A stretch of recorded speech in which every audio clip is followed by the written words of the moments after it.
오늘을 사랑하는 묵상 시간입니다. 오늘 본문 말씀 요한복음 18장 15절과 16절입니다.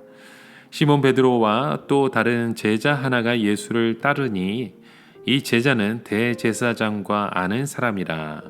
예수와 함께 대제사장의 집들에 들어가고 베드로는 문 밖에 섰는지라. 대제사장과 아는 그 다른 제자가 나가서 문 지키는 여자에게 말하여 베드로를 데리고 들어왔더니, 예수님이 붙잡히시자 다른 모든 제자들은 예수님을 버리고 달아나게 되었습니다. 이것은 예수님께서 예언하신 말씀 중에 하나셨죠. 내가 목자를 치리니 양떼가 흩어지리라는 말씀대로 행하신 겁니다.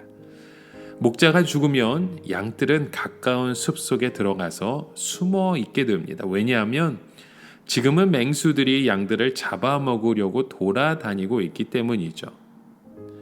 예전에 동물의 왕국에 보면 사슴이 새끼를 낳았는데 맹수가 덮치는 걸 보았습니다. 이 아기 사슴이 제대로 달리지 못하니까 이제 죽겠구나라고 생각을 했는데 그것이 아니었어요. 어미 사슴이 맹수를 다른 곳으로 유인해 가는 동안 새끼 사슴은 풀 속에서 가만히 숨어 있었습니다. 그것이 바로 우리 예수님의 모습과도 흡사합니다. 그런데 이 베드로는요, 풀 속에 숨지 아니하고 예수님을 따라서 그 안나스 대제사장의 집들 안까지 들어갑니다. 여기에 보면 베드로 외에 또 다른 제자 한 사람이 더 있었죠. 이 요한복음을 쓴 이 요한이다라는 그런 의견이 많습니다. 베드로는 이미 예수님으로부터 오늘 밤 닭 울기 전에 내가 3번 나를 모른다고 부인하리라라는 경고를 받았습니다. 그럼에도 불구하고 베드로는 예수님을 따르지 않을 수 없었습니다. 베드로는 자기가 예수님을 따라가면 위험하다는 것을 너무나도 잘 알고 있었습니다. 베드로는 제자들 중에서 마치 반장 역할을 많이 했기 때문에 얼굴이 팔려서 아는 사람들도 많았을 겁니다. 그럼에도 불구하고 베드로는 예수님을 따라가고 싶은 충동을 금할 수 없었습니다. 마치 아이가 엄마가 어디 가는지 보면 끝까지 따라가려고 하는 것처럼 베드로는 예수님을 끝까지 따라가려고 한 것입니다. 베드로는 예수님을 따라다니면서 이제는 어린아이가 되어버렸죠. 베드로에게는 오직 예수님밖에 없었습니다.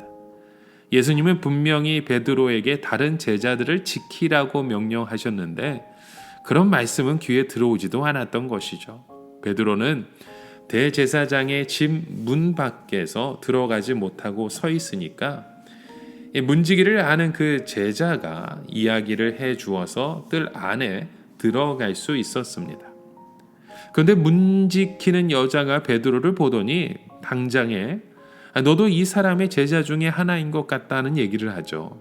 그때 베드로는 자기는 절대로 아니라고 부인을 합니다. 그때 날씨가 추워서 모닥불을 피웠는데 베드로는 불을 쬐고 있었다라는 얘기를 합니다.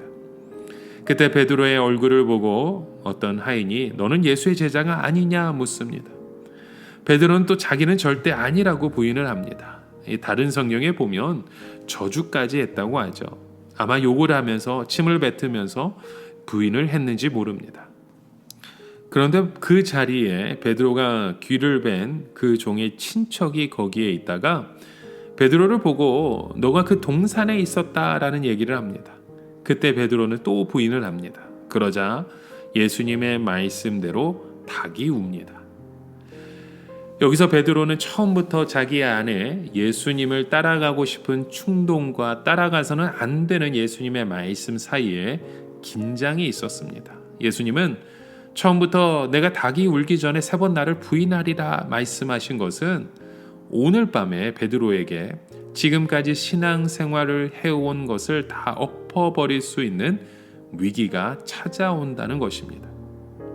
그래서 이 시험에 빠지지 않으려면 베드로는 다른 제자들과 같이 숨어 있어야 했던 것입니다. 그러나 베드로에게는 주님을 따라가고 싶은 충동이 너무 강해서 예수님의 말씀이 생각도 나지 않았던 겁니다.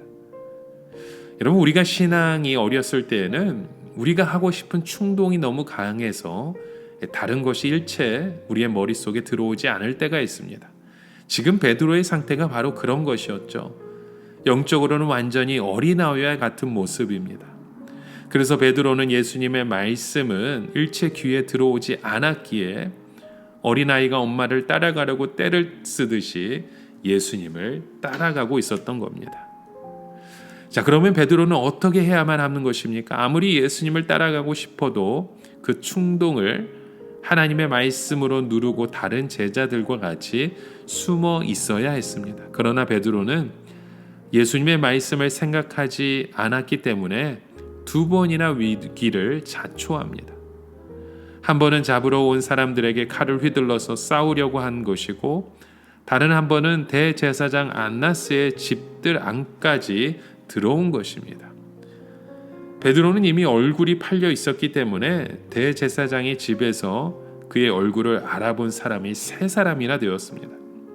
이것은 대제사장 집사람들 중에서 예수님의 설교를 들었던 사람도 있었고 또 동산에서 그를 본 사람도 있었다는 것이죠. 그러나 베드로는 제발 사람들이 자기를 몰라주기를 바라고 거기에 갔던 것입니다. 그러나 베드로가 거기에 붙잡히지 않았던 것은 반드시 베드로가 예수님을 부인했기 때문이만은 아닙니다. 그때도 또 강력한 하나님의 역사가 대제사장의 종들의 마음을 혼미하게 해서 베드로에 대하여 긴가만가 그렇게 만든 것입니다. 자, 그러면 베드로가 예수님을 모른다고 3번 부인한 것이 베드로에게 어떤 영향을 주게 되었습니까? 이것은 베드로도 가룟 유다같이 예수님을 팔아먹은 것이 될까요? 아니면 목숨을 건지기 위한 선의의 거짓말이었다고 생각할 수 있을까요? 예수님을 모른다고 부인한 것은 가룟 유다같이 예수님을 팔아먹은 것은 아닙니다. 이것은 베드로가 너무 연약해서 두려워 살기 위해 거짓말을 한 것이죠. 그럼에도 불구하고 그 부인이 바로 베드로의 양심에 큰 손상을 주고 그의 영혼에 엄청난 죄책감을 가져온 것은 부인할 수 없습니다. 어쩌면 베드로는 지금까지 3년 동안 예수님을 따라다니면서 은혜 받은 것을 다 쏟아버리는 영적인 손해를 겪은 것이죠. 그것은 바로 그가 예수님의 말씀으로 자기를 절제하지 못하고 어린아이같이 떼를 쓰듯이 예수님을 따라왔기 때문에 자초한 것입니다. 여러분, 오늘 우리의 삶 가운데, 우리의 신앙 가운데 중요한 것이 무엇입니까? 여러분, 우리는 충동에 따라 살아가는 자가 아닙니다. 오직 성령에 의해서, 하나님의 말씀에 의해서 우리는 살아가야 됩니다. 그러기 위해서는 오늘 하나님의 그 말씀을 통해 주의 음성을 들어야 합니다. 내 마음이 아닌 하나님의 그 뜻을 바라보며 살아가시는 저와 여러분의 그 믿음의 고백이 되어지시길 주님의 이름으로 간절히 축원합니다. 함께 기도합니다. 하나님 아버지, 우리의 자신의 모습은 너무나도 보잘것없지만 주님이 우리와 함께 하심을 믿음으로 선택하고 내 마음의 뜻대로 돌아다니는 행하는 자가 아닌 오직 주의 말씀에 붙잡혀 살아가는 주의 참된 자녀 되게 하여 주시옵소서. 예수 그리스도의 이름으로 간절히 기도드립니다. 아멘.